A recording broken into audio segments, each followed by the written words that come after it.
Здравствуйте, мои дорогие подписчики! Добро пожаловать на наш канал! Не забудьте подписаться на наш канал, чтобы быть в курсе новых видео. Госпожа Сабиха отвозит Дилана в больницу, потому что он потерял сознание, но Дилан уходит, не дождавшись результатов анализа крови. Госпожа Сабиха очень злится на Дилана за такое поведение и очень беспокоится за него. Пока Сабиха укладывает Зарала, в дверь стучится Дилан. Входит Баран в панике и злится, говоря: «Ты меня так напугал». Когда Дилан злится на Сабиху Ханем, спрашивая: «Ты сообщила мне, мама?» Она, конечно, сообщит мне. Моя жена теряет сознание и отправляется в больницу, и она злится, спрашивая: «Почему ты не сообщил мне?» В то время как госпожа Сабиха втайне думала: «Боже мой, я не хочу, чтобы это случилось со мной», она сказала Барану: «Пусть Дилан немного отдохнет, и мы сможем подышать свежим воздухом и успокоиться», и взяла его с собой в сад. Пока Ферат спит, Гуль заходит в комнату, прикрывается, хочет сесть рядом и погладить его по волосам, но не может. Когда Гуль выходит из комнаты, Ферат открывает глаза, понимает, что на самом деле он не спит, и улыбается. Когда Баран спрашивает Гежу Сабиху: «Расскажите мне все, что мне нужно знать о Дилане», госпожа Сабиха говорит, что вам лучше не быть слишком строгим к Дилану. Когда Баран спрашивает, что это значит, госпожа Сабиха отвечает: «Я сдала все анализы, все значения будут проверены, волноваться пока рано», и хранит молчание. Но когда Баран повысил голос, госпожа Сабиха прошла через то же самое с моей сестрой много лет назад, она была упрямой, как Дилан, она не хотела идти в больницу, она убедилась, когда симптомы прогрессировали, но было слишком поздно, плакала она, говоря, что мы потеряли ее в раннем возрасте. Когда он сказал, что боится, что это генетическое заболевание, Баран ответил «нет» и не хотел мириться с этой ситуацией. Госпожа Сабиха говорит, что я даже не хочу думать об этой возможности, я не хочу ее расстраивать, еще слишком рано что-либо говорить, пойдем внутрь, давайте больше не оставлять ее одну. Они приходят к Дилану, и когда Баран спрашивает: «Как ты себя чувствуешь, с тобой все в порядке?», Дилан говорит Барану: «Мама, все, что ты сказала, сработало, продолжай в том же духе». Баран говорит, что если ты не хочешь испытывать удачу, и когда он спрашивает, стоит ли нам пойти к себе домой, поспать там и отдохнуть, Дилан говорит: «Дай мне подготовиться и пойдем куда-нибудь». Когда Дилан видит грустную Гежу Сабиху, она говорит: «Мама, не волнуйся, я не больна» или что-то в этом роде. Баран советует Геже Сабихе немедленно сообщить мне, если появятся какие-либо изменения в отношении результатов. Харун думает о том, как сказать Ясмин, что он любит ее. Ясмин не убежит от меня. Кто эта девушка? Когда я убеждаю ее прийти и посмотреть, Харун отрицает это. Проводив Дилана и Барана, госпожа Сабиха в отчаянии, задаваясь вопросом, болен ли он или я его потеряю. Хевен утешает вас, чтобы вы не мучили себя до того, как появятся результаты. Баран заставляет Дилан войти в комнату и просит ее лечь, но Дилан настаивает, что он не хочет спать. Он заставляет Дилана сесть на кровать, а Баран садится рядом с ним и думает о том, что сказала ему Сабиха Ханем.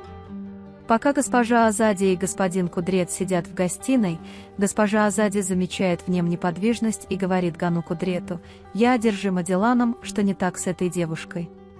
Госпожа Азади говорит, что нет необходимости в враче или чем-то еще, ситуация ясна. Ясмин постоянно требует от Харуна информации о девушке, которая ему нравится. Когда Ясмин спрашивает: «Разве твоя дочь не знает?», Ясмин отвечает: «Знаешь, когда ты был влюблен, ты выходил на улицу и кричал, это то, что делал молодой человек», Харун отвечает: «Конечно, я тебе расскажу». Баран не может забыть, что сказала госпожа Сабиха, но не отходит от Дилана. Когда Дилан спрашивает: «Тебе нечего делать? Ты собираешься все время сидеть рядом со мной?» Баран спрашивает: «Ты хочешь, чтобы я ушел?» Дилан говорит «да», и когда Баран удивляется, Дилан говорит: «Я не это имел в виду, так что ты не потеряешь работу». Когда Баран говорит: «Скажи мне, чего ты хочешь», Дилан говорит, что я голоден. Когда Берон спрашивает, чего он хочет, он перечисляет много еды и, наконец, просит хлеб с вареньем. Берон встает с кровати, как только выходит из комнаты. Когда баран оборачивается и видит, что она встает, она молча садится на кровать, и баран уходит.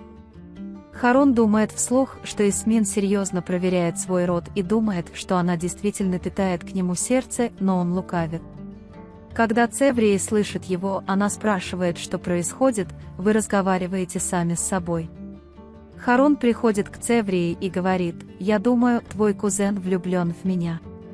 Когда Цеврии спрашивает, питает ли он к ней сердце, Харун больше не скрывает этого и говорит, что любит ее. Берон приходит на кухню и просит мисс Кадер приготовить все блюда, которые хочет Дилан, по порядку. Приходит господин Кудрет и звонит барану, чтобы спросить, можем ли мы немного поговорить. Пока Дилан пытается выйти из комнаты, в комнату входит Гуль. Гуль-баран пришел в комнату, потому что попросил, Дилан очень злится, потому что ему не пришлось ставить на меня охрану. Пока Роуз пытается успокоить ее, говоря, мы тебя очень любим, никто не хочет, чтобы тебе причинили вред, вот почему Дилан убегает, говоря, я пойду на кухню. Госпожа Сабиха очень злится из-за отсутствия результатов анализов, звонит и ругает людей в больнице. Пока Хевен пытается успокоить Гежу Сабиху, баран звонит и спрашивает, проведены ли анализы. Господин Кудрет спрашивает, что происходит, мой сын уже неделю ходит как больной, теперь вы говорите про анализы или что-то в этом роде, вы что-то от меня скрываете. Баран рассказывает Гану Кудрету, что сказала госпожа Сабиха, и он шокирован тем, что слышит. Берон опирается на грудь отца, думая, что если с Диланом что-то случится, он не сможет жить. Господин Кудрет, не расстраивайтесь до того, как станут известны результаты, не волнуйтесь, Дилан подбадривает вашу дочь, говоря, что все в порядке. Когда Берон выходит из комнаты, чтобы принести еду Дилану, господин Кудрет не может сдержать слез. Когда Берон приходит на кухню, он видит там Дилана и ругает его. Он забирает у него все, говоря, чтобы он съел это, не смешивая все вместе. Дилан берет это снова и улыбается ему. Пока Гуль и Ферат сидят, Джихан говорит, что пришло время поговорить о вашем медовом месяце. Это моя область знаний. Вы можете либо выбрать место, куда хотите пойти и рассказать мне, либо я выберу его. Они благодарят Гуль-Джихан и стараются игнорировать это, говоря, что Дилан сейчас чувствует себя некомфортно и оставить ее в таком состоянии невозможно. Когда Джихан настаивает на том, что вы сделали это по поводу свадьбы, это невозможно, Ферат на данный момент заканчивает этот вопрос, чтобы мы могли поговорить между собой и сообщить вам. Он поворачивается к Гулю и спрашивает, можем ли мы немного поговорить в саду. Дилан очень голоден, пока ест то, что приготовила госпожа Кадер, а Берон ждет рядом с ней. Дилан пытается есть все сладкое и соленое, и в этот момент у него кружится голова. Когда Берон злится из-за того, что я тебе так сказал, Дилан говорит, ты прав, какая была необходимость, я съел их всех одновременно. Тем временем приходит Джихан и просит меня кое-что сказать, ты придешь, Дилан убегает раньше барана. Берон кричит ему сзади, но Дилан даже не оглядывается. Когда Ферат говорит, что если хочешь, мы не пойдем, найдем оправдание, Гуль противостоит Ферату, говоря, что мы избавимся от всего этого. Ферат снова извиняется, говоря, что это все из-за меня, а госпожа Кадер приходит к ним и говорит, что скажет что-нибудь всем, кому звонил Джихан. Когда малышка Цеврии начинает пинаться, она зовет Джевдета и, наконец, Джевдет чувствует движение ребенка. Когда все собираются вместе, Джихан делает заявление, «Я думал о школьном вопросе, ты прав, я, по крайней мере, закончу этот год и подумаю, чем хочу заниматься дальше», а затем говорит, «Брат, мы можем поговорить с ты». Поэт осматривает все в больнице, не находит лазеек и рассказывает Джавахиру, что Сабиха очень дотошна в своей работе. Джавахир поручает Шаиру немедленно найти уязвимое место в отношении Сабихи и барана. Затем он говорит, что сначала отрежет билет Сабихе, а затем барану, и говорит, что большая игра станет для барана сюрпризом. Когда Харон приходит к Ясмин и говорит: «Да, вы здесь, чтобы сделать заявление, я жду», Харон корчится. На этот раз Ясмин говорит Харону, что если тебе будет трудно, назови мне имя девушки, и я найду тебя в социальных сетях и свяжусь с тобой. Таким образом, Харон думает, что Ясмин не имеет к нему никакого отношения.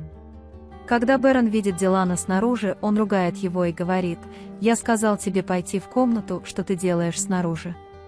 Гуль не замечает рядом с собой переполненную плиту. Госпожа Кадер подходит к ней и спрашивает, давно ли она так, есть ли у вас какие-либо проблемы, но Гуль говорит: «Я очень рада, все наладилось». «Соберитесь», это ее усталость, и уходит от нее.